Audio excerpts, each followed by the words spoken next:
दोस्तों, स्वागत है आपका हमारे चैनल आर के वर्मा में। आज हम आपको मुल्ला नसरुद्दीन की 6 नई मजेदार कहानी सुनाएंगे। अकबर बीरबल से भी ज्यादा मजेदार कहानी। वीडियो को पूरा जरूर देखें। एक गधा और गधे के रिश्तेदार। बहुत मजेदार कहानी। बुखारा में दाखिल होते समय व्यापार के लिए मुल्ला नसरुद्दीन के पास कोई सामान न था। उसे तो सिर्फ शहर में दाखिल होने का टैक्स अदा करना था। अधिकारी ने पूछा, तुम कहाँ से आए हो और आने का सबब क्या है? मुहर्रिर ने सींग से भरी स्याही में नेजे की कलम डुबोई और मुल्ला नसरुद्दीन का बयान दर्ज करने के लिए तैयार हो गया। मुल्ला नसरुद्दीन ने बताया, हुजूरे आला, मैं ईरान से आया हूँ। बुखारा में मेरे कुछ संबंधी रहते हैं, उन्हीं से मिलने आया हूँ। यह सुनकर अधिकारी ने कहा, अच्छा, तो तुम अपने संबंधियों से मिलने आए हो, तुम्हें मिलने वालों का कर अदा करना पड़ेगा। लेकिन हुजूर, मैं उनसे मिलूंगा नहीं। मुल्ला नसरुद्दीन ने कहा, मैं तो एक जरूरी काम से यहाँ आया हूँ। काम से आए हो? अधिकारी चीखा। उसकी आंखों में चमक उभर आई। इसका मतलब है कि तुम अपने रिश्तेदारों से भी मिलोगे और काम भी निपटाओगे। तुम्हें दोनों कर अदा करने पड़ेंगे, मिलने वालों का भी और काम का भी। इसके अलावा उस अल्लाह के सम्मान में मस्जिदों की आराइश के लिए अतिया अदा करो जिस अल्लाह ने रास्ते में डकैतों से तुम्हारी हिफाजत की। मुल्ला नसरुद्दीन ने सोचा, मैं चाहता था कि वह अल्लाह इस समय मेरी इन मुफ्तखोरों से हिफाजत करता। डकैतों से बचाव तो मैं खुद कर लेता, लेकिन वह खामोश ही रहा, क्योंकि उसे मालूम था कि इस बातचीत के प्रत्येक शब्द का मूल्य उसे 10 टंके देकर चुकाना पड़ेगा। उसने चुपचाप अपनी अंटी में से थैली निकालकर शहर में दाखिले का, रिश्तेदारों का, व्यापार का तथा मस्जिदों के निर्माण का कर अदा किया। सिपाही इस फिराक में आगे को झुक झुक कर देख रहे थे कि देखें इसके पास कितनी रकम और है, मगर जब कर अधिकारी ने उन्हें सख्त निगाह से घूरा तो वे पीछे हट गए। मुहर्रिर की नेजे की कलम तेजी से रजिस्टर पर चल रही थी। कर अदा करने के बाद भी नसरुद्दीन की थैली में कुछ टंके बच गए थे। कर अधिकारी की आंखों में वे टंके खटक रहे थे और वह तेजी से सोच रहा था कि वह टंके भी इससे कैसे हथियाए जाएं। कर अदा करने के बाद मुल्ला नसरुद्दीन चलने को हुआ तो अधिकारी चिल्लाया, ठहरो। मुल्ला नसरुद्दीन पलटकर उसका चेहरा देखने लगा। इस गधे का कर कौन अदा करेगा? यदि तुम अपने रिश्तेदारों से मिलने आए हो तो जाहिर है कि तुम्हारा गधा भी अपने रिश्तेदारों से मिलेगा। इसका कर अदा करो। मुल्ला नसरुद्दीन ने फिर अपनी थैली का मुंह खोला और बड़ी ही नम्रता से बोला, मेरे आका, आपने बिल्कुल दुरुस्त फरमाया है। हकीकत में बुखारा में मेरे गधे के संबंधियों की तादाद बहुत ज्यादा है, वरना जैसे यहाँ काम चल रहा है उसे देखते हुए तो तुम्हारे अमीर बहुत पहले ही तख्त से उतार दिए गए होते और मेरे हुजूर, आप अपने लालच की वजह से न जाने कब के सूली पर चढ़ा दिए गए होते। इससे पहले कि कर अधिकारी उसकी बात का अर्थ समझ पाता, मुल्ला नसरुद्दीन उछलकर अपने गधे पर बैठा और उसे ऐड लगाकर सरपट दौड़ाता हुआ एक गली में जा घुसा। वह लगातार अपने गधे का हौसला बढ़ाते हुए कह रहा था, और तेज मेरे वफादार दोस्त, जल्दी भाग, वरना तेरे इस मालिक को एक और कर अपना ये सिर देकर चुकाना पड़ेगा। और तेज मेरे वफादार गधे, और तेज। मुल्ला नसरुद्दीन का गधा भी अलग किस्म का था। मालिक ना भी कहे तब भी वह हालात को देखकर अपनी चाल बदल लेता था।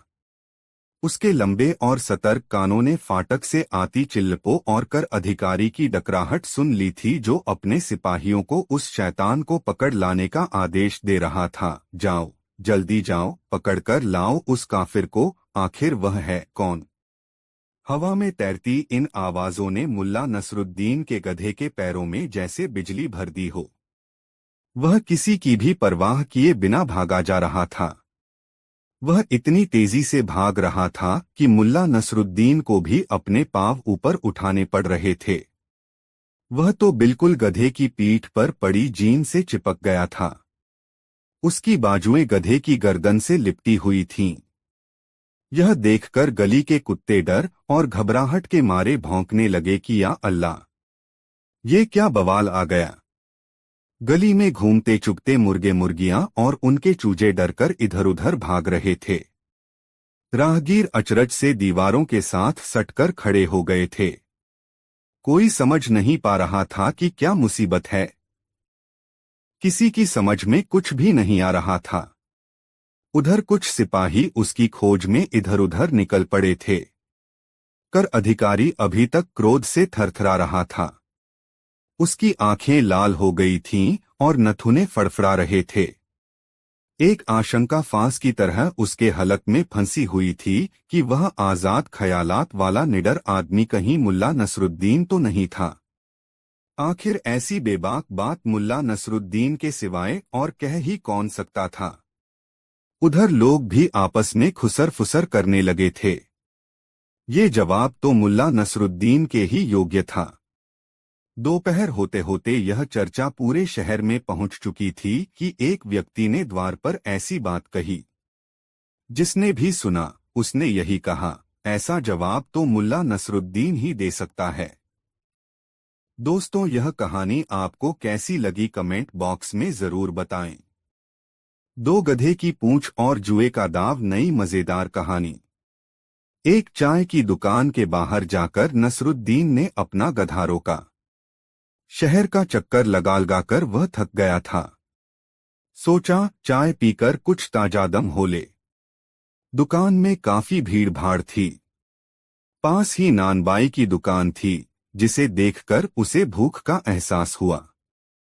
वह दुकान में घुस गया और एक कोने में जा बैठा। दुकान में ऐसी भीड़ थी कि अपने लिए खाने का ऑर्डर देने के लिए भी उसे हलक फाड़कर चिल्लाना पड़ा। और जब वह दुकान के बाहर आया तो 3-4 प्लेट कीमा, 2 रकाबियां चावल और 2 दर्जन समोसे डकार गया और अब एक अजीब सी सुस्ती उस पर छा रही थी। शरीर शिथिल सा पड़ गया था। गर्मी भी बहुत थी। खाने और गर्मी के कारण तबीयत में भारीपन सा लिए वह चाय की दुकान में आया और एक गद्दे पर पसर गया। चाय के लिए बोलकर वह भविष्य के विचारों में खो गया। वह सोचने लगा कि इस समय मेरे पास अच्छी खासी रकम है। इस रकम को किसी धंधे में लगा दिया जाए। यह रकम जीनसाजी या बर्तन बनाने के काम में लगा देना अच्छा रहेगा। इन दोनों कामों को मैं बेहतर जानता हूँ। आखिर कब तक यूं ही घूमता रहूंगा? क्या मैं कोई धंधा नहीं कर सकता? क्या मैं किसी से बदतर हूँ? मूर्ख हूँ? क्या मेरे नसीब में एक हसीन और मेहरबान बीवी नहीं है? क्या मैं बाप नहीं बन सकता?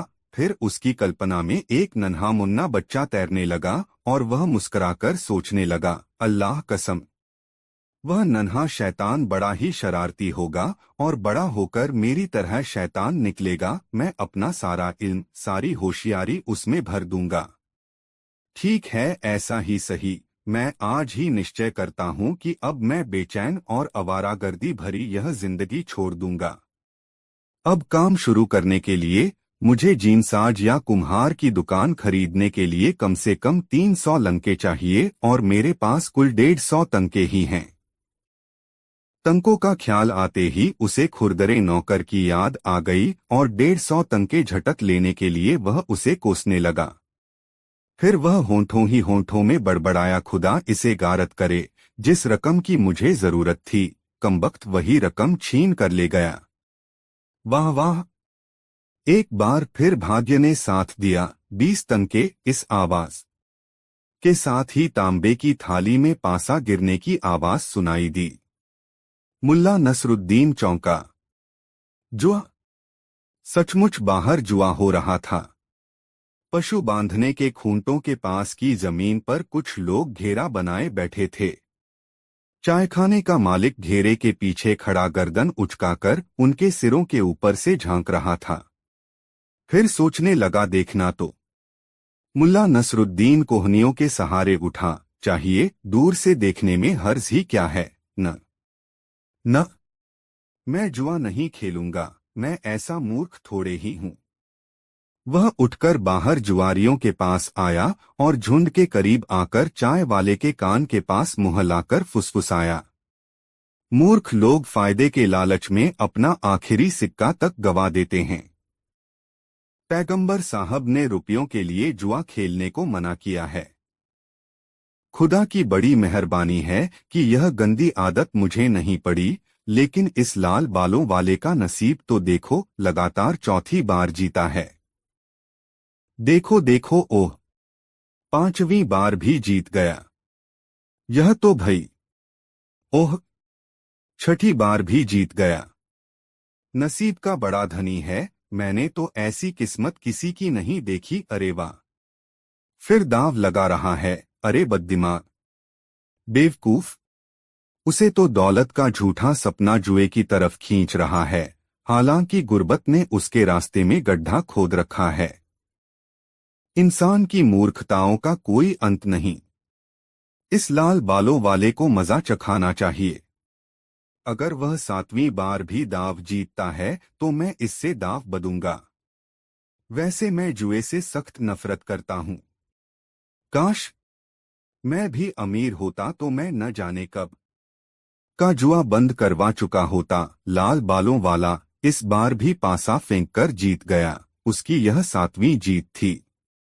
अब मुल्ला नसरुद्दीन से न रहा गया। वह आगे बढ़ा और खिलाड़ियों को अलग हटाते हुए जुआरियों के घेरे में जा बैठा। जीतने वाले जुआरी से पासे लेकर उसने उन्हें उलट-पलट कर देखा, फिर बोला, मैं भी तुम्हारे साथ दांव खेलना चाहता हूँ। कितनी रकम है? जीतते रहने के कारण उसकी आवाज कांप रही थी। वह तो जैसे हर खिलाड़ी का माल हड़पने के लिए उतावला था। मुल्ला नसरुद्दीन ने अपनी नी अंटी में से थैली निकाली, जरूरत के लायक 25 तंके उसमें ही छोड़ दिए, बाकी तंके तांबे के थाल में डाल दिए। दूर तक चांदी के सिक्कों की खनखनाहट सुनाई पड़ी। बाकी जुआरी समझ गए कि यह ऊंचा दाव लगाने वाला खिलाड़ी है। और फिर ऊंचे दावों का खेल शुरू हो गया। लाल बालों वाले ने पासे उठा लिए और खेल शुरू हो गया। वह देर तक पासों को खनखनाता रहा। न जाने क्यों अब उसके चेहरे पर झिझक दिखाई देने लगी थी। सभी जुआरी सांस रोककर देख रहे थे। यहां तक कि मुल्ला नसरुद्दीन का गधा भी सिर उठाकर देखने लगा। उसके कान खड़े हो गए थे। अब केवल पासों की खनखनाहट ही वहां सुनाई दे रही थी। अंत में लाल बालों वाले ने पासे फेंके। दूसरे खिलाड़ी गर्दन बढ़ाकर देखने लगे तथा एक साथ पीछे की ओर लुढ़क कर बैठ गए। उन्होंने एक साथ ही लंबी लंबी सांसें लीं, मानो ये सब सांसें एक ही सीने से निकली हों। बेचारे जुआरी का चेहरा पीला पड़ गया। उसके मुंह से एक दर्दनाक आंसी निकली। पासे पर 3 दिखाई दिया। वह हार रहा था, इसका विश्वास उसे हो गया, क्योंकि एक उतना ही कम निकलता था जितना कि 6 और दूसरा कोई भी पासा मुल्ला नसरुद्दीन के अनुकूल होगा। पासों को मुट्ठी में लेकर हिलाते हुए उसने चमकती आंखों से इधर-उधर देखा। उसे पूरा विश्वास था कि आज भाग्य उसके साथ है। यही सब सोचकर उसकी गर्दन गर्व से कुछ तन गई थी, लेकिन यह उसकी भूल थी।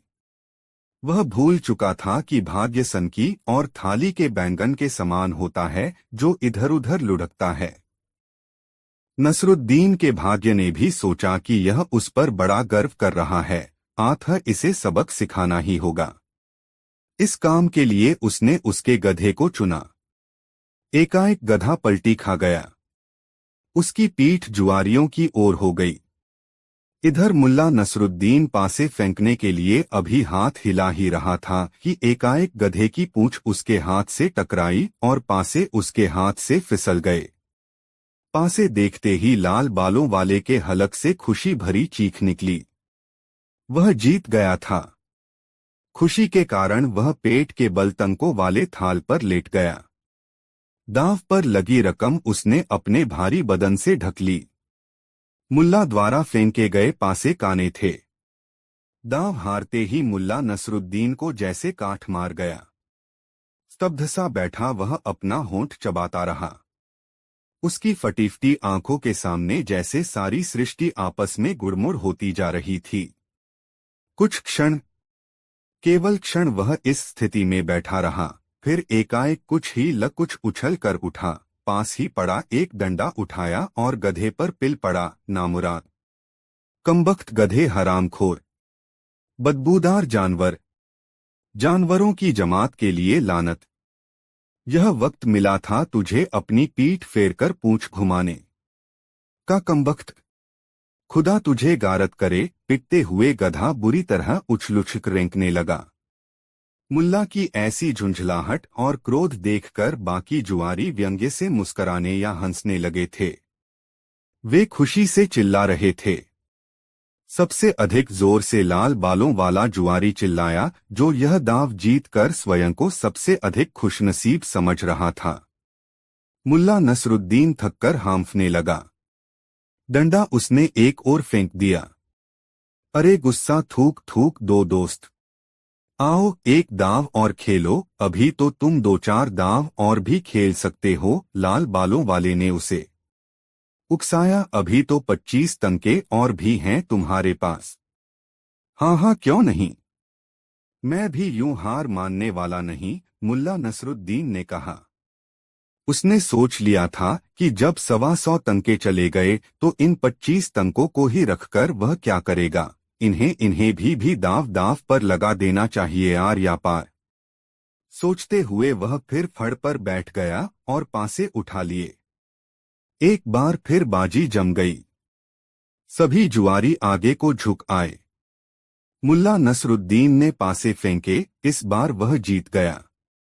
अब पासे लाल बालों वाले के पास चले गए।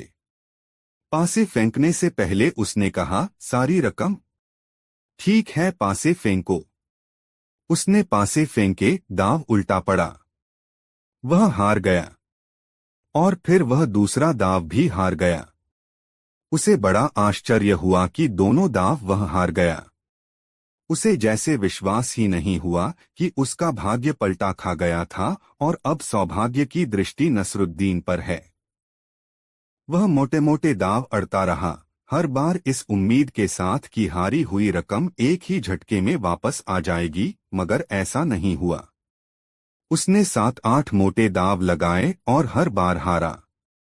मुल्ला नसरुद्दीन के आगे थाल में तंकों का ढेर लग गया। जब करीब 1600 तके वह हार चुका तो जैसे बौखला गया। सभी साथी दम साधे यह दाव देख रहे थे। लाल बालों वाला बौखलाकर बोला, यदि कोई शैतान तुम्हारी मदद कर रहा है तो दूसरी बात है, वरना तुम हर दाव नहीं जीत सकते। तुम्हारे पास 1600 तंके हैं और मेरे पास। उसने अपनी जेब से एक थैली निकाली। यह रकम है जो मैंने अपनी दुकान का माल खरीदने के लिए रखी हुई थी। मैं तुम्हारी सारी रकम के मुकाबले इसे दाव पर लगाता हूँ। मंजूर है? मुल्ला नसरुद्दीन भी ऊंची आवाज में चिल्लाया। मंजूर है, माल सामने डाल। लाल बालों वाले ने अपनी थैली थाल में उड़ेल दी। सोने के सिक्कों, तिल्लों, रुपए और तूमानों से थाल भर गया। वहां और भी अधिक भीड़ एकत्रित हो गई थी। एक बड़ा घेरा बन गया था उत्सुकता से देखने वालों का। ऐसा भारी जुआ होते वहां कभी नहीं देखा गया था। चाय पीने के तलबगार चाय पीना भूल चुके थे। भट्टियों पर रखी केतलियों में पानी बुरी तरह खौल रहा था। चाय वाला अपनी दुकानदारी करना भूल चुका था। फड़ पर बैठे जुआरियों की सांसें तेजी से चल रही थीं, दिल धड़क रहे थे। लाल बालों वाले ने पासे फेंककर पलकें मूंद लीं। वह पासे देखने में भी भय महसूस कर रहा था। पासे पड़ते ही सभी लोग चिल्ला उठे, 11, 11। इसी उद्घोष के बाद मुल्ला नसरुद्दीन को लगने लगा कि जीत बहुत मुश्किल है। अब केवल 12 नंबर ही जिता सकते थे। अब लाल बालों वाले ने आंखें खोल दीं और अपने साथियों के साथ वह भी चिल्लाने लगा, 11, 11। तुम हार गए। हाँ हाँ हाँ, मैं जीत गया। मुल्ला नसरुद्दीन का बदन ठंडा पड़ गया, लेकिन फिर भी वह मुस्कराया और बोला, अभी पासे फेंकने बाकी हैं। कहकर उसने पासे उठा लिए, फिर मुट्ठी में हिलाकर फेंकने की तैयारी करने लगा। मगर अचानक उसने अपना हाथ रोका और पलटकर अपने गधे से बोला, इधर पलट। अब इस पर पूंछ मार, जीत की पूछ, ये दाव तुझे जीतना है, समझा, वरना आज तेरी खैर नहीं। मुल्ला ने दूसरे हाथ से पूंछ पकड़कर पासे वाले हाथ की मुट्ठी पर झाड़ा सा लगाया, फिर पासे फेंकने के लिए हाथ उठाया। वहां बैठा प्रत्येक व्यक्ति जैसे मानसिक तनाव में आ चुका था। फिर मुल्ला नसरुद्दीन ने पासे फेंके। अगले ही पल वहां शोर मच गया। पासों पर 2 छक्के थे। 12-12-12। एक अजीब सा शोर मच गया वहां। लाल बालों वाले की तो जैसे खोपड़ी ही सुन्न हो गई। उसकी आंखें इस प्रकार उबल पड़ी मानो अभी बाहर निकल जाएंगी। उसका चेहरा सफेद पड़ गया। मुल्ला नसरुद्दीन अपनी जीती हुई रकम समेटने में व्यस्त हो गया। उसकी एक नजर अपने माल पर थी, दूसरी वहां उपस्थित लोगों पर। वह सभी को संदिग्ध निगाहों से देख रहा था और चाहता था कि अब जल्दी से जल्दी वहां से खिसक ले। हाँ, एक लाल बालों वाला रो दिया। वह बार बार अपने माथे पर हाथ मार रहा था। हायरी किस्मत, हायरी कमबख्ती, बर्बाद हो गया। बिलखता हुआ सा वह उठा और लड़खड़ाता हुआ एक ओर चल दिया।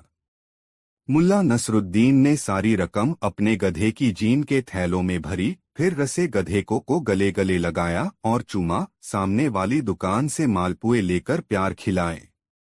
मुल्ला नसरुद्दीन का सिद्धांत था कि जो लोग यह जानते हैं कि तुम्हारा धन कितना है और कहाँ है, उनसे सदैव दूर रहना चाहिए। यही सोचकर मुल्ला नसरुद्दीन उस चाय की दुकान से खिसककर बाजार की ओर चल दिया। वह मुड़मुड़कर पीछे भी देख लेता था कि कहीं कोई पीछा तो नहीं कर रहा है। दोस्तों, इस वीडियो को लाइक जरूर कर दें। 3 गरीबों का दाता बहुत मजेदार कहानी। दीवार के पास बैठे वे सभी लोग मजलूम और जरूरतमंद थे। सभी के चेहरों पर मुर्दनी सी छाई हुई थी। अपने आप को धूल में कलाबाजियां खिला देने के एवज में जो गालियां मुल्ला नसरुद्दीन गधे को देना चाहता था, वे उसके होठों में ही रह गईं। वह उनकी ओर देखकर हंस दिया। उसने सोचा कि इससे पहले कि लोग उस पर हंसे, उसे खुद ही अपने आप पर हंसना चाहिए। इसलिए वह हंसा, ठठाकर हंसा, फिर उन लोगों की ओर आंख मारकर बोला, वाह वाह, क्या आप लोग बता सकते हैं कि मैंने कितनी कलाबाजियां खाई? भई मैं तो गिन नहीं सका। फिर हंसते हुए ही उसने अपने गधे की पीठ थपथपाई और उसे संबोधित करते हुए बोला, अरे शैतान, तुझे तुझे ऐसी शरारतें क्यों सूझती हैं? हालांकि उसका मन चाह रहा था कि इस गधे की जमकर धुनाई करे, मगर नहीं, वह चाहकर भी ऐसा नहीं कर सका और उन लोगों से मुखातिब होकर बोला, जरा सी नजर बचाते ही शैतानी कर देता है। कहकर वह फिर हंसने लगा। किंतु फिर एकाएक ही उसकी हंसी रुक गई, क्योंकि वहां बैठा कोई भी व्यक्ति हंसने में उसका साथ नहीं दे रहा था। औरतें वहां बच्चों को गोद में लिए जो बैठी थीं, वे रो रही थीं।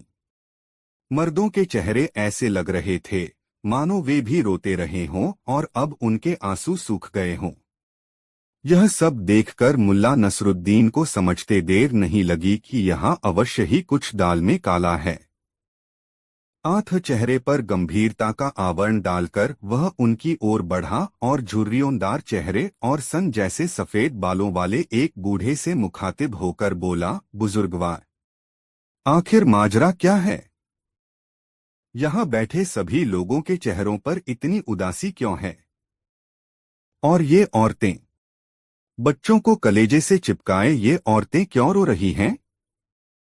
इस धूल और गर्द भरी दोपहरी में क्या यह बेहतर न होता कि आप लोग अपने अपने घरों की ठंडी छांव में बैठते, वहां आराम करते? जिस वृद्ध को मुल्ला नसरुद्दीन ने संबोधित किया, वह गमजदा लहजे में बोला, ए रहमदिल मुसाफिर, घरों में बैठना उन्हें नसीब होता है जिनके पास अपने घर हों, ए खुदा के नेक बंदे, हम तुझे क्या बताएं, हमारी परेशानियों और मुसीबतों का कोई अंत नहीं है।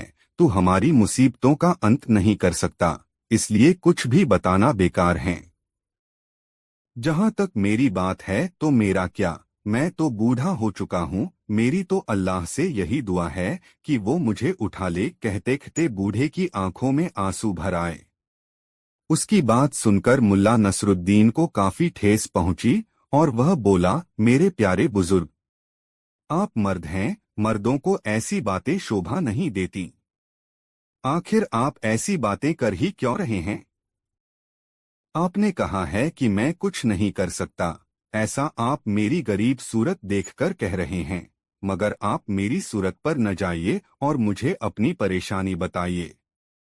हो सकता है कि मैं आपकी कोई मदद करने के काबिल साबित हो जाऊं। यह सुनकर बूढ़े के चेहरे पर आशा के भाव दिखाई दिए। फिर साहस बटोरकर वह बोला, ए मुसाफिर, यहाँ सभी गम के मारे बैठे हैं। मैं अपनी कहता हूँ, अभी कोई घंटा भर पहले सूदखोर जाफर अमीर के 2 सिपाहियों के साथ हमारी गली में आया था। मैंने उससे कुछ कर्जा लिया हुआ था। कल अदायगी की आखिरी तारीख थी और मैं कर्ज अदा नहीं कर पाया, इसलिए उसने मुझे घर से बेघर कर दिया। बचपन से लेकर अब तक की अपनी उम्र मैंने इसी मकान में गुजारी थी। अब मेरा कोई घर परिवार या ठिकाना नहीं है जहां जाकर मैं सिर छिपा सकूं। वह जल्दी ही अपनी रकम वसूलने के लिए मेरी जायदाद, पशु आदि बेच देगा। यहाँ बैठा मैं इसी बात का मातम मना रहा हूँ। कहते कहते उसका गला रुंध गया, आवाज भर्रा गई और आंखों से आंसू निकलने लगे। मुल्ला नसरुद्दीन ने गंभीरता से उसकी बात सुनी। कुछ क्षणों तक वह सोचता रहा, फिर बोला, लगता है तुम पर काफी कर्ज है। ए नेक इंसान, मैं सिर से पांव तक कर्ज में डूबा हूँ। मुझ पर 250 तंकों का कर्ज है। मुल्ला नसरुद्दीन तुरंत अपने गधे की ओर पलटा और गधे की जीन से थैला खोलते हुए बोला, 250 तंकों की मामूली रकम के लिए भी भला कोई रोता है। आप चिंता न करें बुजुर्गवार, यह लीजिए 250 तंके और फौरन उस सूदखोर रका कर्जा चुकाइए और उसे लात मारकर अपने घर से निकाल दीजिए। फिर बाकी का जीवन अल्लाह का नाम लेकर मजे से गुजारिए। सिक्कों की खनखनाहट सुनकर वहां मौजूद सभी के चेहरों पर नया जीवन सा दिखाई देने लगा। ऐसा लगा जैसे उन्हें कोई जीवनदायी औषधि मिल गई हो। उधर बूढ़ा हैरान और परेशान था। अचंभे से उसकी आंखें फैली हुई थीं। 500 तंके, ए रहमदिल फरिश्ते, मुझे सूदखोर के 500 तंके देने हैं। ए दोस्त, इस मुसीबत में भी तुम्हें दूसरों का ध्यान है। इससे जाहिर है कि तुम एक नेकदिल और सज्जन इंसान हो। मगर मैं भी अल्लाह का नाम लेकर सवाब की राह पर निकला हूँ। ए दोस्त, मैं तुम्हें और तुम्हारे बच्चों को कल गुलामों के बाजार में नहीं बिकने दूंगा। अल्लाह का यही हुक्म है कि मैं तुम्हारी मदद करूं। फैलाओ झोली और उसकी रहमत कबूल करो। और फिर मुल्ला नसरुद्दीन ने अपने थैले का अंतिम सिक्का तक उसकी झोली में डाल दिया। उस व्यक्ति की आंखों में खुशी के आंसू उमड़ आए। फिर उठकर उसने उसे गले से लगा लिया। वातावरण का सारा तनाव जैसे हवा में मिलकर उड़न छू हो गया हो। सभी के चेहरों पर खुशी की चमक दिखाई देने लगी। तभी वह संतराश बोला, आप तो बड़े मजे से अपने गधे से उछले। और मुल्ला नसरुद्दीन के गधे से गिरने के क्षण को याद करके सभी हंस पड़े। बच्चे भी मुस्कराने लगे। मुल्ला नसरुद्दीन भी जोर से हंस पड़ा। हंसते हंसते वह बोला, अरे भाई, आप लोग इस गधे को नहीं जानते कि यह किस किस्म का शैतान है। यह एक नंबर का पाजी है।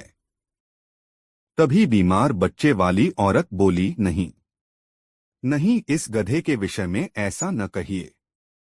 यह इस संसार का सबसे नेक और अक्लमंद गधा है। इस जैसा गधा इस दुनिया में न हुआ है और न होगा। मैं तो चाहती हूं कि तमाम उम्र इस गधे की सेवा करती रहूं। इसे खाने के लिए सबसे अच्छा अनाज दूं। इसका खुरैरा करूं, कंघी से इसकी पूंछ संवारूं।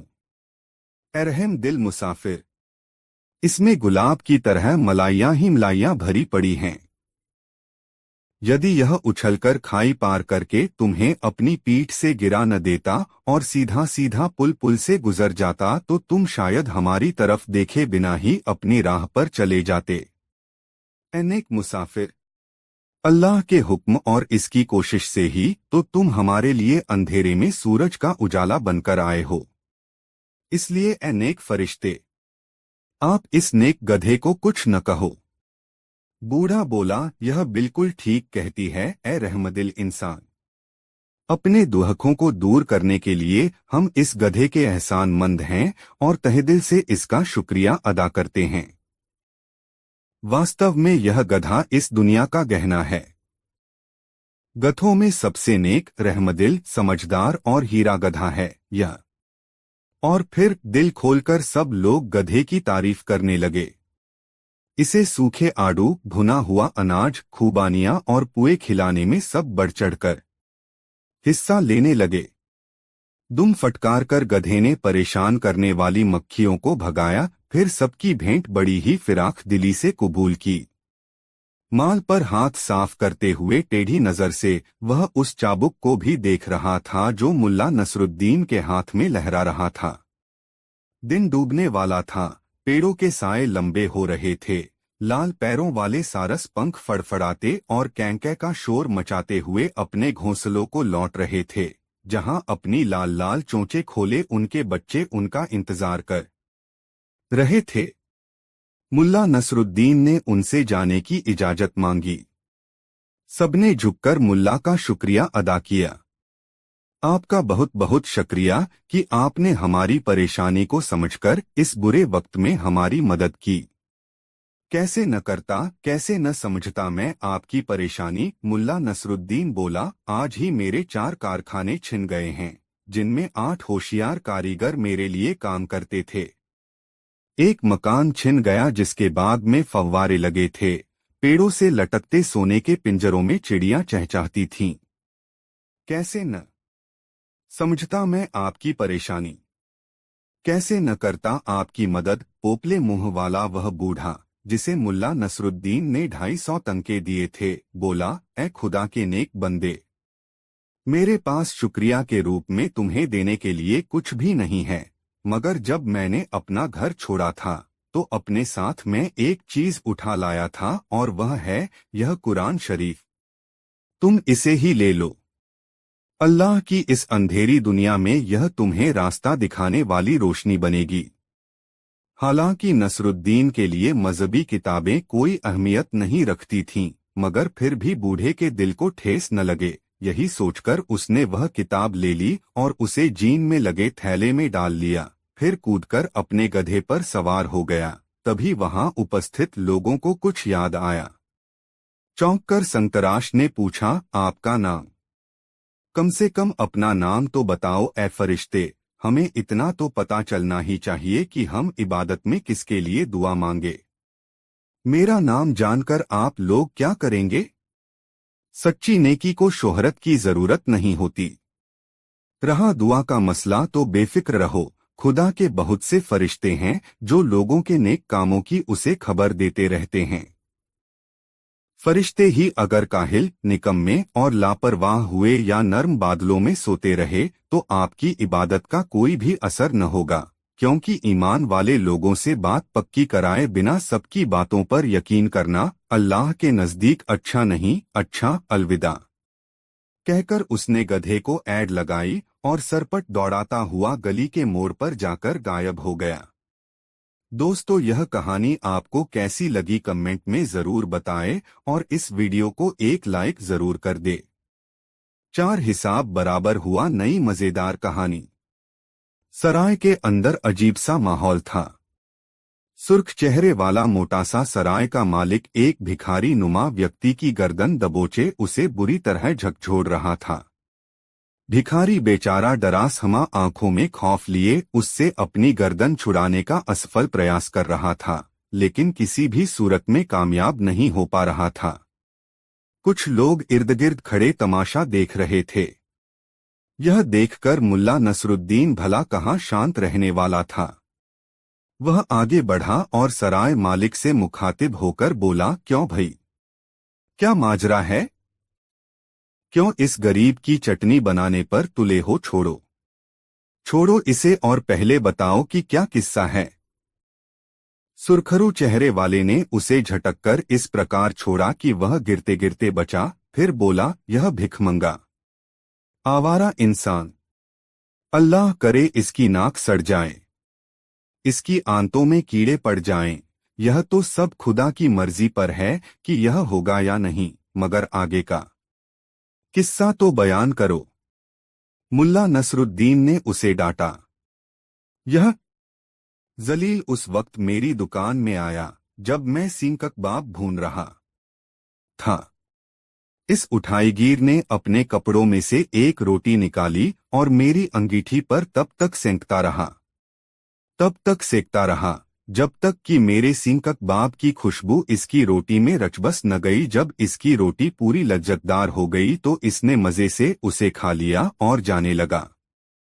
जब मैंने इससे रोटी सेकने की कीमत मांगी तो देखिए, पूछिए इन सब से, यह कीमत देने से साफ मुकर गया। अब आप बताइए, मेरे सींग कबाब की खुशबू क्या हराम की थी जो यह रोटी में लपेटकर निगल गया। मुल्ला नसरुद्दीन की समझ में सारी बात आ गई। उसे समझते देर न लगी कि ये सुरखरू चेहरे वाला पक्का हरामी है। मन ही मन उसने सोच लिया कि इसे सबक सिखाना ही होगा। उसने उस गरीब से मुखातिब होकर पूछा, क्यों जी, क्या यह बात सच है? डर और परेशानी के मारे उसके मुंह से कोई बोल न फूटा। वह सहमा हुआ सा खड़ा एकटक उसका चेहरा देखने लगा। उसकी आंखों में ऐसे भाव थे जैसे जिबा होने से पहले बकरे की आंखों में दिखाई देते हैं। क्या तुम्हें इतना भी इल्म नहीं कि बिना कीमत चुकाए किसी की कोई भी चीज लेना गुनाह है? मुल्ला नसरुद्दीन की यह बात सुनकर सुरखरू सराय मालिक का चेहरा खिल उठा। भिखारी को संबोधित करके वह बोला, इस काबिल और इज्जतदार नेक बंदे की बात पर ध्यान दे शैतान। कुछ सुनाया नहीं तूने? मुल्ला नसरुद्दीन ने भिखारीनुमा व्यक्ति से पूछा, क्या तुम्हारे पास पैसे हैं? भिखारीनुमा व्यक्ति ने अपने लिबास में हाथ डालकर कुछ सिक्के निकालकर मुल्ला नसरुद्दीन के हाथ पर रख दिए। सराय मालिक ने अपना आधा फुट चौड़ा चर्बीदार पंजा नसरुद्दीन के आगे फैला दिया। ठहरो ठहरो, जरा तसल्ली रखो। मुल्ला नसरुद्दीन ने उसका हाथ पीछे हटा दिया और कहा, पहले जरा अपना कान मेरे करीब लाओ। सुरखरू सराय मालिक ने अपना दायां कान मुल्ला नसरुद्दीन के आगे कर दिया। मुल्ला नसरुद्दीन उसके कान के पास मुट्ठी करके सिक्के खनखनाने लगा। कैसी है इनकी खनखनाहट? बहुत खूब, बढ़िया, मजा आ गया। मुल्ला नसरुद्दीन ने सिक्के भिखारी को दे दिए और बोला, ए मेरे गरीब दोस्त, हिसाब बराबर हुआ, अब तुम जा सकते हो। क्या कहा? सराय मालिक के तेवर फौरन बदल गए। उसकी आंखें लाल होकर बाहर को उबल पड़ी। क्रोध से दहाड़ा, जा सकते हो, लेकिन मेरे पैसे तो मुझे मिले ही नहीं। ज्यादा न बनो। इस बार मुल्ला नसरुद्दीन के भी तेवर बदल गए। तुम्हें तुम्हारी खुशबू की पूरी कीमत मिल चुकी है। कैसे कैसे मिल चुकी? सुरखरू चेहरे वाला चिल्लाया। फिर लोगों को संबोधित करते हुए बोला, देख रहे हैं आप लोग कैसी गुंडागर्दी हो रही है यहाँ, और आप लोग चुप हैं। ठहरो, मैं तुम्हें समझाता हूँ। आप भी सुनिए। मुल्ला नसरुद्दीन ने तमाशबीनों से कहा, तुम्हारा हिसाब बराबर इस प्रकार हो गया दोस्त कि इसने तुम्हारे सींग कबाब की खुशबू सूंघी न? हाँ, सींग कबाब खाए तो नहीं? नहीं। बदले में तुमने इसके सिक्कों की खनखनाहट सुन ली और यह भी कहा कि मजा आ गया। कहा था कि नहीं? कहा था। तो बस हिसाब बराबर। वाह वाह, मरहबा मरहबा। लोग मुल्ला नसरुद्दीन की तारीफ करने लगे, क्या इंसाफ किया है। सराय का मालिक अग्नेय नेत्रों से मुल्ला नसरुद्दीन को घूर रहा था।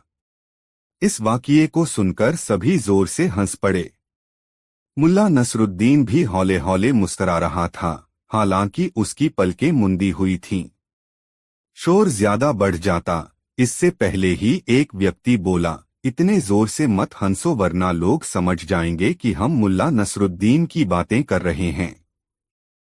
मुल्ला नसरुद्दीन सोच रहा था कि इन लोगों को इस घटना का कैसे पता चला। यह घटना बगदाद में नहीं बल्कि इस्तांबुल में घटी थी, फिर इन बगदादियों को इसकी भनक कैसे पड़ी। तभी मवेशियों के व्यापारी ने कहा, अब एक किस्सा मैं भी सुनाता हूँ। हाँ हाँ सुनाओ। सुना जाता है कि फिर उसकी आंखों के सामने यह घटना फिल्म के दृश्यों की भांति सजीव हो उठी। दोस्तों, वीडियो को एक लाइक जरूर कर दे। 5 चेचकरू जासूस की एक चाल, नई मजेदार कहानी। भाइयों, मुल्ला नसरुद्दीन का यह किस्सा भी काफी मशहूर है। एक बार वह एक गांव में लगभग 6 महीने तक रहा।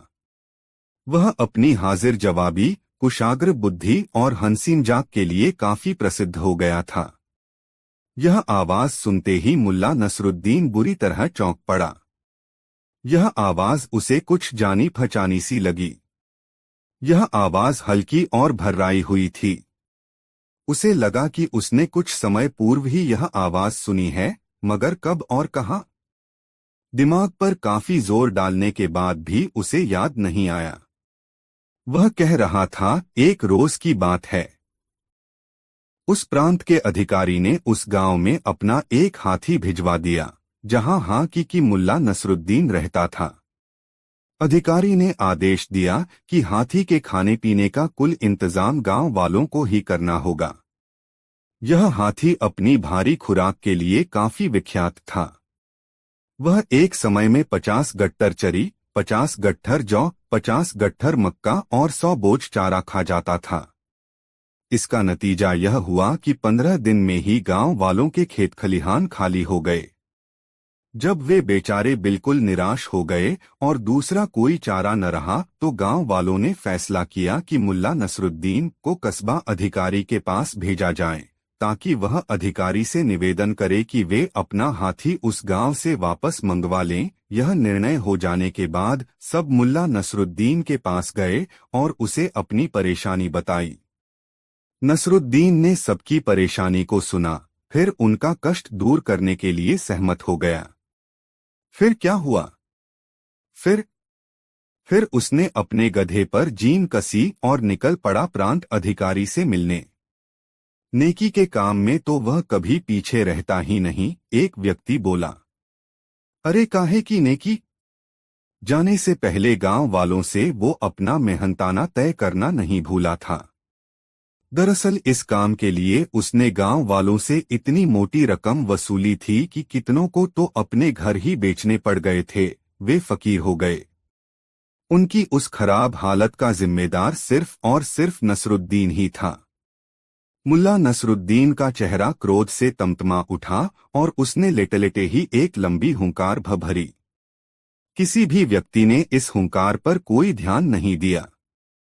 सभी ने सोचा कि सुनने वाला ही हुंकार भर रहा होगा, जबकि किस्सागो अपना किस्सा सुनाने में व्यस्त था। इस प्रकार मुल्ला नसरुद्दीन अपने सुस्त और बदमिजाज गधे पर सवार होकर प्रांतीय अधिकारी के महल पर जा पहुंचा।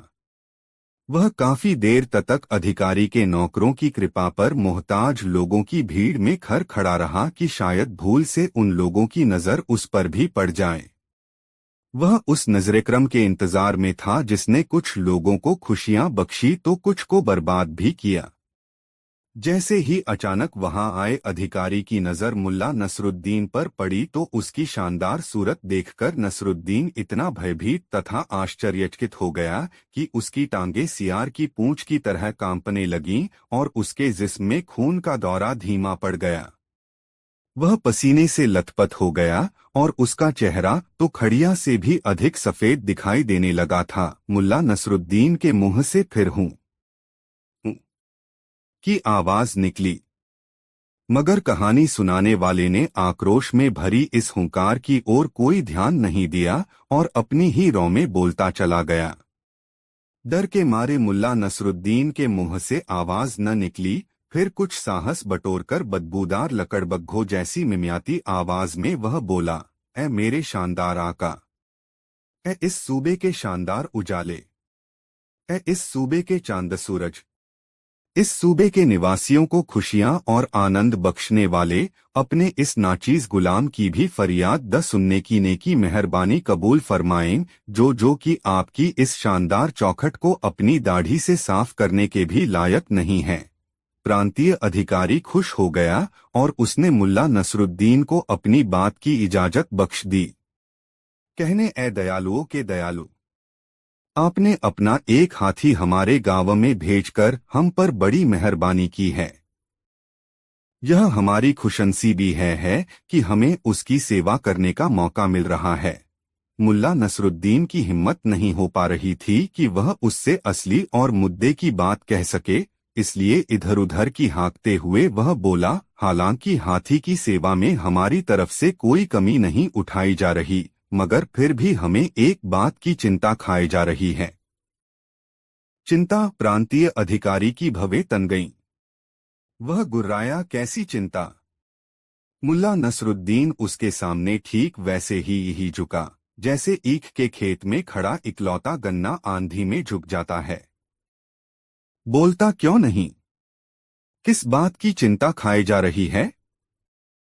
मुल्ला नसरुद्दीन ने भयभीत होकर कांपते हुए कहा, ह हुजूर, हालांकि हाथी की सेवा में हम जी जान से जुटे रहते हैं, लेकिन फिर भी मुझे लगता है कि वह हमारे साथ रहकर खुश नहीं है। उसे खाया पिया नहीं लगता, वह बड़ा उदास सा रहता है। लगता है या तो उसे आपकी याद सताती है या एकांत में रहना ही उसे पसंद नहीं। सरकारे आली, पूरा गांव उसकी उदासी को लेकर परेशान है। गांव वालों ने मुझे आपके पास इस निवेदन के लिए भेजा है कि या तो उसकी उदासी दूर करने के लिए आप किसी हथिनी की व्यवस्था करें या उसे वापस उसके परिवार या झुंड में पहुंचा दें, क्योंकि हम सब यूं खामोश रहकर उसकी उदासी नहीं देख सकते। इस निवेदन को सुनकर प्रांत का अधिकारी बहुत खुश हुआ। उसने तुरंत गांव में एक हथिनी भिजवाने का आदेश जारी कर दिया और अपनी खुशी जाहिर करने के लिए मुल्ला नसरुद्दीन को अपना जूता चूमने की इजाजत दे दी। मुल्ला नसरुद्दीन ने इस काम को इतनी लगन से अंजाम दिया कि अधिकारी के जूते की रंगत ही उड़ गई। मुल्ला नसरुद्दीन के होंठ काले पड़ गए और इससे पहले कि किस्सा सुनाने वाला आगे कुछ और कह पाता कि मुल्ला नसरुद्दीन जोर जोर से चीखा, तू झूठ बोल रहा है, अबे गंदे और मरियल कुत्ते। यह तेरी जुबान, तेरे होंठ और तेरा पेट है जो बड़े लोगों के जूते चाट चाट कर काले पड़ चुके हैं। मुल्ला नसरुद्दीन आज तक कभी किसी बड़े आदमी के आगे नहीं झुका।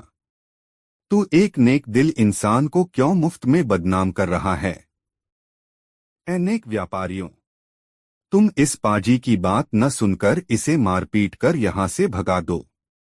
वह बदनाम करने वाले उस व्यक्ति से निपटने के लिए उठकर उसकी ओर झपटा ही था कि ठिठक कर रुक गया। उसके सामने चेचक के दागों वाला वही व्यक्ति था जिसकी काइयां आंखें काफी पीली थीं। यह वही नौकर था जन्नत पर पुल की बाड़ बनाने को लेकर मुल्ला नसरुद्दीन की जिससे पहले ही झड़प हो चुकी थी और जो उसकी थैली से 150 तंके अपने मालिक की सलामती की नमाज अदा करने के लिए ले गया था। उसे देखते ही मुल्ला नसरुद्दीन चिल्लाया, अबे अमीर के खुफिया जासूस, मैं तुझे अच्छी तरह पहचानता हूँ, मेरी नजरें तुझे पहचानने में धोखा नहीं खा सकती। बता, लोगों की जासूसी करने का तुझे क्या मिलता है? जिन निर्दोष और मासूमों को तू फांसी दिलवाता है उसके एवज में कितनी रकम हासिल होती है तुझे? चेचक के चेहरे वाला भी उसे देखकर चौंका। अभी तक वह खामोश बैठा मुल्ला नसरुद्दीन को घूर रहा था।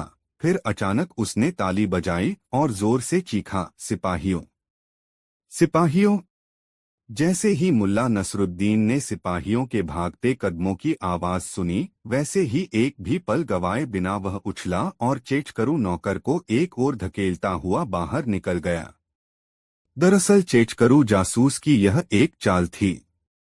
वह इसी प्रकार मौका पाकर व्यापारियों के झुंड में शामिल हो जाता था और मुल्ला नसरुद्दीन की टोह लेने के लिए इस प्रकार के मनगढ़ंत किस्से सुनाया करता था ताकि मुल्ला नसरुद्दीन स्वयं या उसका कोई रिश्तेदार जब उसका विरोध करे तो वह उन्हें सिपाहियों से पकड़वा दे और उसके बदले में अमीर से इनामो इकराम हासिल करे।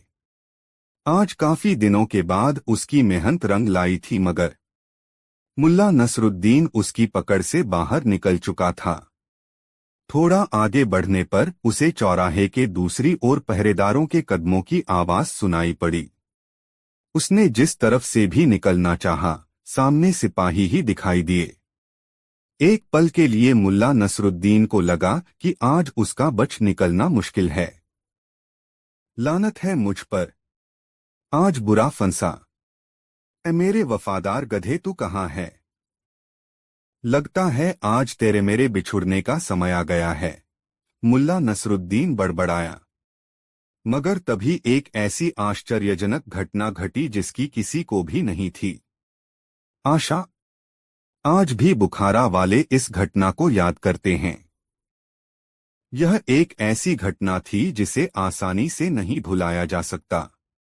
इस घटना से बुखारा वासियों को काफी माली नुकसान उठाना पड़ा था। दोस्तों, ये कहानी आपको कैसी लगी कमेंट में जरूर बताएं। 6 अमीर की अदालत बहुत मजेदार कहानी। सुबह होते ही शाही हुक्म से अनेक बढ़ी, कुम्हार, मेहतर व दूसरे सफाई कर्मचारी बाजार में आ चुके थे। सभी अपने अपने काम में लग चुके थे और देखते ही देखते बाजार साफ कर दिया गया था। रात को आई तबाही से काफी नुकसान हुआ था। कर्मचारियों ने शामियानों को सीधा किया, पुलों की मरम्मत की गई, बाड़ों के सुराखों को भरा गया और टूटे कांच के बर्तनों के टुकड़ों को साफ किया गया। फर्क यह रहा कि सूरज निकलने तक रात की गड़बड़ी का कोई चिन्ह वहां बाकी नहीं बचा था। ठीक समय पर बाजार लग गया और लोगों की आवाजाही शुरू हो गई और बाजार फैलता फैलता अमीर के महल तक जा पहुंचा था। पूरे बाजार में घूमता मुल्ला नसरुद्दीन महल के करीब जा पहुंचा, जहां डेरा डाले बहुत से लोग बैठे थे। ये सभी वे लोग थे जो अमीर की अदालत में अपनी फरियादें या मुकदमे लेकर आए थे। मुल्ला नसरुद्दीन ने सोचा कि इन लोगों से बात की जाए। वह एक गंजे के पास पहुंचा जो अपने खेमे के बाहर बैठा था। उसके बगल वाले खेमे के बाहर एक लंबी दाढ़ी वाला शख्स बैठा था और उन दोनों के बीच एक बकरा बंधा था जो कभी काफी तंदुरुस्त रहा होगा, लेकिन इस समय उसकी हड्डियां चमक रही थीं। मुल्ला नसरुद्दीन उनके करीब पहुंचकर बोला, अस्सलाम वालेकुम। ए बुखारा शरीफ के निवासियों, आप लोग खानाबदोशों की तरह यहाँ क्यों पड़े हैं? ए मुसाफिर, दाढ़ी वाला बोला, हम लोग खानाबदोश नहीं बल्कि तुम्हारी तरह ही खुदा के नेक बंदे हैं। अगर आप लोग नेक मुसलमान हैं तो यहाँ क्यों पड़े हैं, अपने घरों में क्यों नहीं रहते? ए मुसाफिर, हम लोग अपने विद्वान बादशाह, जिसका ओज सूर्य के प्रकाश को ढक लेता है, ऐसे अमीर के नेक और सही न्याय की प्रतीक्षा में यहाँ बैठे हैं। अच्छा, हाँ, इस बार गंजा व्यक्ति बोला, हम 5 हफ्ते से यहाँ अमीर से न्याय मांगने की उम्मीद में पड़े हैं। यह लंबी दाढ़ी वाला, एक नंबर का झगड़ालू शख्स, अल्लाह इसे गारत करे।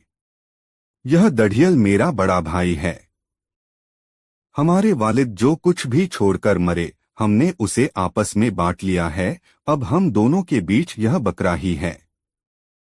हम समझ नहीं पा रहे हैं कि इस बकरे का बंटवारा कैसे करें, और तुम्हारी वह जायदाद कहाँ है जो कि तुम्हें बंटवारे में मिली? उसे बेचकर हमने नकद रुपया अपने पास रखा हुआ है। आखिर इस मुकदमे को लड़ने के लिए हमें नकद पैसे की भी तो जरूरत थी। मुहर्रिरों, अहलकारों, अर्जीनवीसों, अर्जियां लेने वालों को आखिर किसे पैसे नहीं देने पड़ेंगे? गंजे ने गर्व से कहा, पैसे कितने ही क्यों न लग जाएं, मगर बकरा दूसरी तरफ नहीं जाना चाहिए। मुल्ला नसरुद्दीन ने देखा बकरा लकड़ी के खूंटे को चबाता हुआ लगातार दर्दनाक आवाज में चीख रहा है। यह देखकर गंजे आदमी ने तिपतिया घास का एक गट्ठर उसके आगे डाल दिया। यह देखकर दाढ़ी वाला चीखा, अपनी यह बदबूदार घास मेरे बकरे के आगे से हटा ले। और फिर लात मारकर उसने वह घास बकरे के आगे से दूर फेंक दी और अपना भूसी का टब उसके सामने रख दिया। यह देखकर गंजे को गुस्सा आ गया। वह क्रोध से चिल्लाया, नहीं नहीं, मेरा बकरा तेरी यह सूखी भूसी नहीं खाएगा। फिर उसने भी ठोकर मारकर उस टब को दूर हटा दिया। सारी भूसी सड़क की धूल में मिल गई। बस दाढ़ी वाले से यह सहन नहीं हुआ। अबे खबीस, तेरी इतनी हिम्मत, आ तुझे मजा चखाता हूं। और फिर देखते ही देखते वे दोनों गुत्थम गुत्था हो गए। वे एक दूसरे को गालियां बकते हुए जमीन पर लोटपोट हो गए थे। मुल्ला नसरुद्दीन एक ओर खड़ा उनकी यह दिलचस्प लड़ाई देख रहा था। वे लड़ते रहे और उधर बकरे ने अचानक धरती पर गिरकर दम तोड़ दिया। अरे खुदा के नेक बंदों, अब तो यह गुत्थम गुत्था बंद करो। देखो, बकरे की ओर इशारा करके मुल्ला नसरुद्दीन ने कहा, अल्लाह ताला ने बकरे को अपने पास बुलाकर खुद ही तुम्हारा इंसाफ कर दिया है। बकरा मर गया। इस बात का तत्काल असर हुआ। वे लड़ना भूलकर फटीफटी आंखों से बकरे को घूरने लगे। उनके चेहरे खून से लथपथ थे। जाहिर था कि दोनों ने एक दूसरे के चेहरे को खूब नोचा था। मुल्ला नसरुद्दीन ने सोचा कि अब झगड़ा खत्म हो गया, मगर नहीं, अभी झगड़ा खत्म नहीं हुआ था। दढ़ियल बोला, अब मैं इसका चमड़ा निकाल लूंगा। इसका चमड़ा मैं निकालूंगा क्योंकि यह बकरा मेरा है, इसकी खाल में ही लूंगा। अवे यह बकरा मेरा है गंजे। और फिर इस प्रकार तू मैं करते वे एक बार फिर एक दूसरे से गुथ गए। गंजे ने दाढ़ी वाले की दाढ़ी नोच ली तो दाढ़ी वाले ने उसके गंजे सिर पर अपने नाखून गड़ा दिए। मुल्ला नसरुद्दीन समझ गया कि ये दोनों ही पागल हैं। वह आगे बढ़ गया। मुल्ला नसरुद्दीन अभी कुछ कदम ही आगे बढ़ा था कि उसे सामने से वही लोहार आता दिखाई दिया जिसने सूदखोर जाफर को बचाने पर भला बुरा कहा था।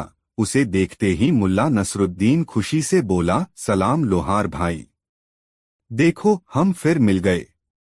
हालांकि मैं अभी अपना वादा पूरा नहीं कर पाया हूं, मगर पूरा जरूर करूंगा। मगर तुम यहाँ कैसे? क्या तुम भी अमीर की अदालत में कोई फरियाद लेकर आए हो? हाँ, गमगीन लहजे में वह बोला, मैं लोहारों की बस्ती की एक शिकायत लेकर आया हूँ। शिकायत? मुल्ला नसरुद्दीन भौंचक कासा होकर बोला, क्या अमीर शिकायतें भी सुनते हैं? खैर, शिकायत क्या है लोहार भाई? हमें 15 सिपाही मिले हैं जिन्हें 3 महीने तक खिलाने पिलाने का जिम्मा हमारा था, मगर 1 साल होने को आया, वे अभी हमारे सिर पर सवार हैं। यहाँ हमारा ही गुजारा बामुश्किल होता है, हम उन्हें भला कैसे खिलाएं? हम तो बड़ी मुश्किल में फंसे हैं। तभी एक दूसरा व्यक्ति भी वहां आ गया। वह रंगरेजों की बस्ती से आया था। उसने कहा, मैं रंगरेजों की बस्ती से आया हूं, हम पर 26 सिपाहियों का जिम्मा है। मैं अमीर से फरियाद करने आया हूं कि हमारा धंधा बिल्कुल चौपट हुआ जा रहा है, मुनाफा बिल्कुल नहीं हो रहा। मेहरबानी करके अमीर हमें इस मुसीबत से निजात दिला दें। चाहे यह सुनकर मुल्ला नसरुद्दीन बोला, लोहार भाई, एक बात मेरी समझ में नहीं आई कि तुम लोग सिपाहियों को आखिर पसंद क्यों नहीं करते? जब तुम अमीर मंत्री व अधिकारियों को पालते हो, 2000 गुलामों व 6000 फकीरों को खिलाते पिलाते हो, तो फिर बेचारे ये सिपाही क्यों भूखे रहें? क्या तुमने यह कहावत नहीं सुनी कि जहां किसी एक सियार को कुछ खाने को मिल जाता है, वहां 10 सियार और आ जाते हैं? यह सुनकर लोहार सहमी सहमी नजरों से इधर उधर देखते हुए बोला, धीरे बोलो धीरे बोलो। रंगरेज मुल्ला नसरुद्दीन को घूरते हुए बोला, ए मुसाफिर, तुम खतरनाक आदमी हो। मुझे तुम्हारी बातों में नेकी नजर नहीं आती। हमारे अमीर तो बड़े ही विद्वान। उसकी बात अधूरी रह गई, तभी महल के द्वार पर ढोल और तुरही बजने लगी। महल के फाटक खुलने लगे। सारे खेमे में हलचल सी मच गई। चारों ओर से फुसफुसाहट भरी आवाजें सुनाई देने लगीं। अमीर, अमीर। लोग महल के फाटक की ओर बढ़ने लगे ताकि नजर भरकर अमीर के दीदार कर सकें। मुल्ला नसरुद्दीन ने भी आगे बढ़कर एक सुविधाजनक जगह तलाश कर ली ताकि अमीर की अदालत का नजारा कर सके। फाटक से पहले नकीब दौड़ते हुए निकले। वे चिल्ला रहे थे, हटो तो अमीर के लिए रास्ता छोड़ो, बाजू हटो, आला हजरत अमीर तशरीफ ला रहे हैं। फिर अंदर से सिपाहियों का एक दस्ता निकला। वे फाटक के किनारे खड़े लोगों पर लाठियां बरसाने लगे ताकि वे पीछे हट जाएं। तत्काल ही एक चौड़ा रास्ता बन गया। इसके बाद मसीसी लोग निकले। उनके हाथों में ढोल, बांसुरी, तंबूरे आदि थे। इसके बाद कीमती वस्त्र और तलवारों से लैस अमीर के खास सेवकों का दस्ता निकला। दस्ते के पीछे 2 हाथी थे जो पूरी तरह सजेधजे थे। अंत में एक सजीदजी गाड़ी निकली। उसमें जरी के चंदोवे के भीतर स्वयं अमीर बड़े आराम से लेटे हुए थे। यह दृश्य देखते ही भीड़ में सरसराहट सी फैल गई। अमीर के निर्देशानुसार सभी लोग जमीन पर लेट गए। अमीर का आदेश था कि स्वामी भक्त जनता विनम्रता एवं सभ्यतापूर्वक आए व कभी भी ऊंची नजर से न देखे। नौकर दौड़ दौड़कर सवारी के सामने कालीन बिछा रहे थे। गाड़ी के एक ओर चंबर डुलाने वाला अपने कंधे पर घोड़े के बालों की पूंछ का चंबर रखे चल रहा था। दूसरी ओर अमीर का हुक्के वाला था जो बड़ी विनम्रता व आत्मविश्वास के साथ सोने का तुर्की हुक्का लिए सवारी के साथ साथ चल रहा था। जुलूस में सबसे पीछे पीतल के कंटोप पहने, हाथों में नंगी तलवारें, भाले व तीर कमान लिए सिपाही चल रहे थे। सबसे पीछे 2 तोपें थीं। दोपहर का सूरज चमक रहा था। एक ओर यह शाही आन बान थी तो दूसरी ओर गरीबी से जूझते फटेहाल वे लोग थे जो अपनी अपनी फरियादें लेकर वहां आए थे। अमीर का शानदार जुलूस जब जाहिल, गंदे, दबे पिसे और फटेहाल लोगों के विशाल समूह के बीच से गुजरा तो ऐसा लगा जैसे गंदे चिथड़े में सोने का पतला धागा डाल दिया गया हो। एक तख्त पर जहां अमीर को आकर बैठना था वहां पहरेदार तैनात थे। तख्त के एक ओर जल्लाद, मुहर्रिर आदि बैठे थे। जिन लोगों ने पहले अमीर को नहीं देखा था उन्हें अमीर को देखकर काफी निराशा हुई। जिस सूरत की उपमा चांद से की जाती थी वह किसी पिलपिले खरबूजे के समान दिखाई दे रही थी। अपने मंत्रियों का सहारा लेकर अमीर गाड़ी से उतरे और रत्नजड़ित सिंहासन पर जा बैठे। मुल्ला नसरुद्दीन ने देखा कि अमीर का वह शरीर जिसकी उपमा दरबारी शायर वृक्ष की किसी नाजुक डाली से करते हैं वह मोटा, थुलथुल और भारी भरकम था। अमीर की बाहें छोटी थीं। उसके पैर ऐसे टेढ़े-मेढ़े थे कि शाही पोशाक भी उसके उस ऐब को ढक नहीं पा रही थी। मंत्री लोग अमीर के दाईं ओर खड़े हो गए, लिपिक आदि बाईं ओर। वे अपनी बहियां, कलम व दवातें संभाल रहे थे। अमीर तख्त पर बैठते ही किसी नशेड़ी की तरह आंखें मूंदकर पसर गया। अमीर ने फुसफुसाकर कुछ कहा। वजीरे आजम बख्तियार ने उसे सुना, फिर कार्यवाही शुरू करने का इशारा किया।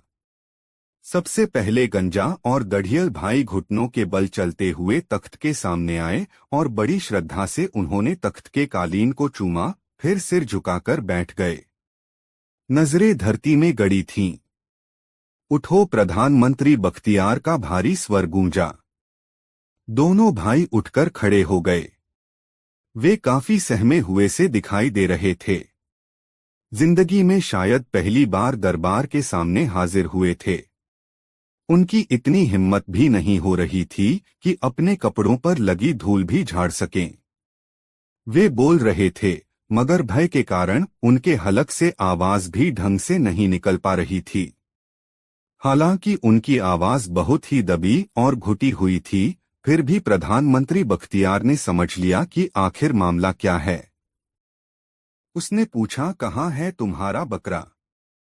यह सुनकर गंजा हकलाया, ए खानदानी वजीर, वह तो अल्लाह को प्यारा हो गया। ए रहमदिल वजीर, अब हमारा फैसला करें कि बकरे की खाल किसे मिलनी चाहिए। यह सुनकर वजीर अमीर की ओर पलटा, ए शाहों में सबसे ज्यादा जहीन अमीर, इस विवाद में आप क्या फैसला देते हैं? अमीर ने जम्हाई ली और आंखें मूंदकर गर्दन कंधे पर टिका ली। उसने तो जैसे वजीर की बात सुनी ही नहीं, मगर वजीर भी पूरा छंटा हुआ मक्कार था। उसने उसके चेहरे के पास सिर झुकाया, ठीक इस प्रकार मानो अमीर उसके कान में कुछ कह रहा हो, फिर बोला, ओह मेरे आका, फैसला तो आपके चेहरे पर स्पष्ट झलक रहा है। कहकर वह दोनों भाइयों की ओर पलटा, सुनो, गौर से सुनो। हमारे महामहिम अमीर ने हम पर निर्णय करने का रहमोकरम किया है। अगर बकरा खुदा को प्यारा हो गया है तो इंसाफ यही कहता है कि उसका चमड़ा इस संसार में खुदा के जानशीन खलीफा हमारे अमीर के पास रहना चाहिए। इसलिए बकरे की खाल को साफ करवाकर शाही मालखाने में जमा करा दिया जाए। सुनते ही दोनों भाई सिटपिटाए। यह क्या हुआ? न बकरा मिला और न बकरे की खाल। खाल की साफ कराई का खर्चा और सिर पर पड़ गया।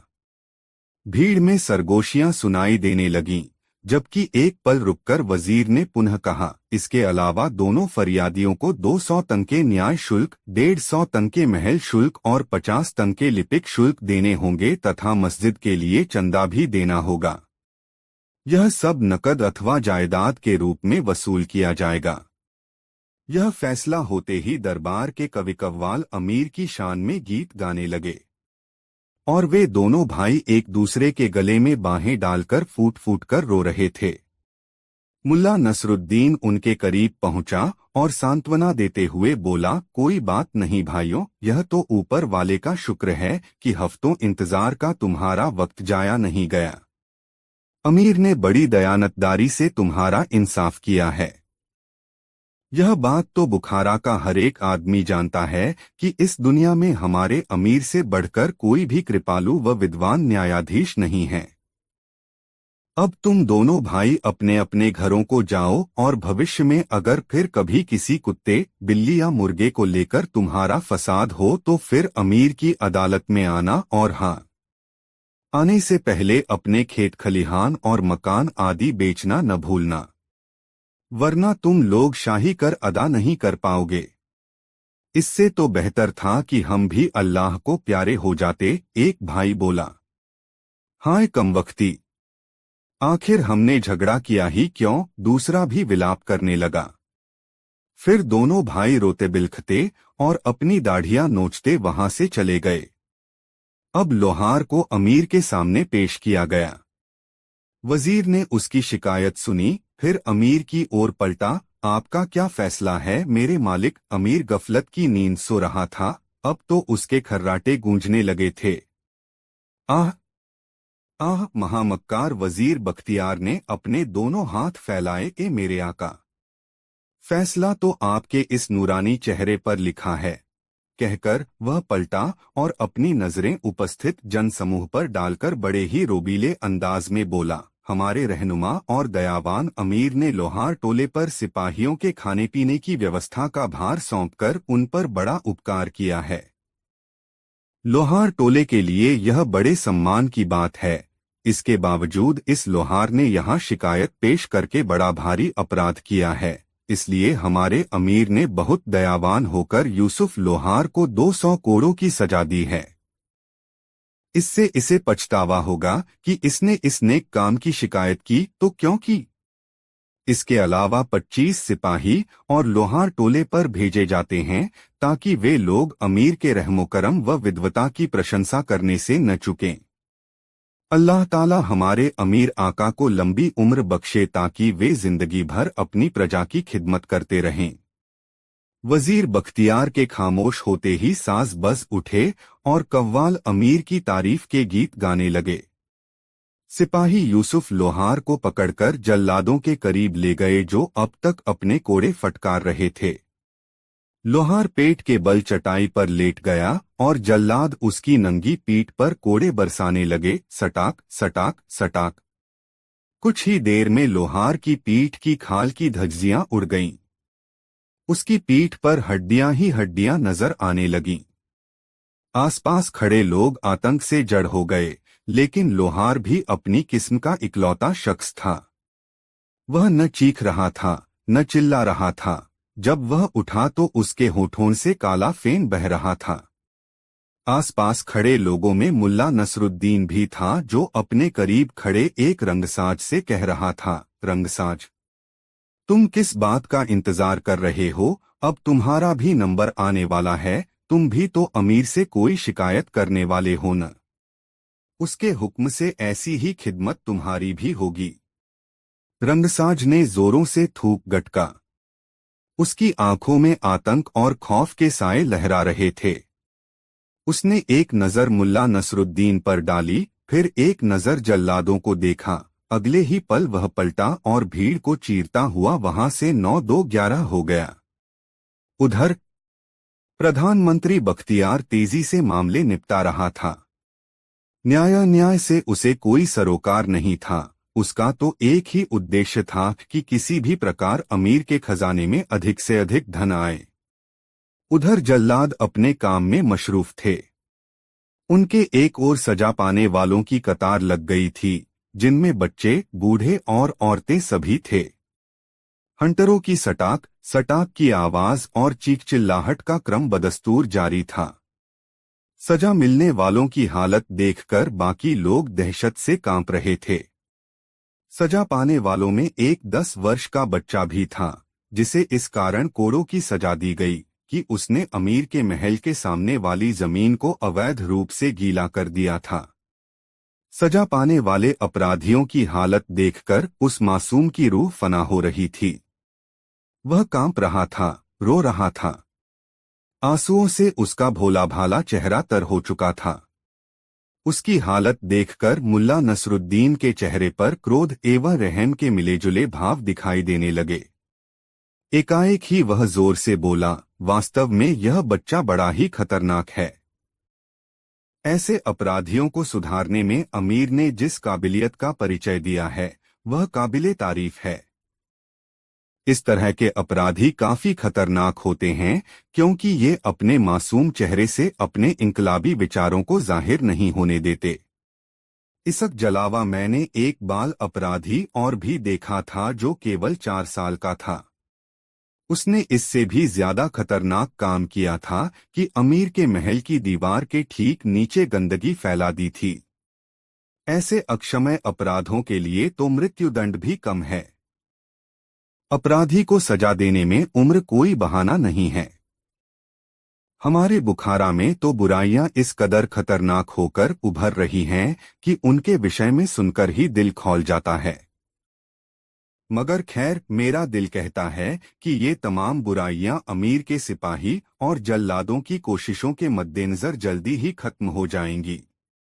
मुल्ला नसरुद्दीन इस प्रकार बोलता जा रहा था मानो कोई मुल्ला मजहबी पैगाम दे रहा हो। उसकी बातें सुनने में तो अमीर के हक में लग रही थीं, मगर जो लोग उन बातों की गहराई को समझ रहे थे, वे जानते थे कि मुल्ला के वे व्यंग्य किसके लिए हैं।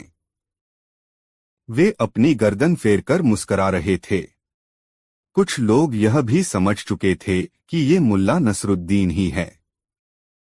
दोस्तों, यह कहानी आपको कैसी लगी कमेंट में जरूर बताएं। मुल्ला नसरुद्दीन की और कहानी सुनने के लिए कमेंट करें और ऐसी और नई नई मजेदार कहानी सुनने के लिए हमारे चैनल RK वर्मा को सब्सक्राइब जरूर कर लें और यह वीडियो अपने मित्रों को जरूर शेयर करें। वीडियो देखने के लिए बहुत बहुत धन्यवाद।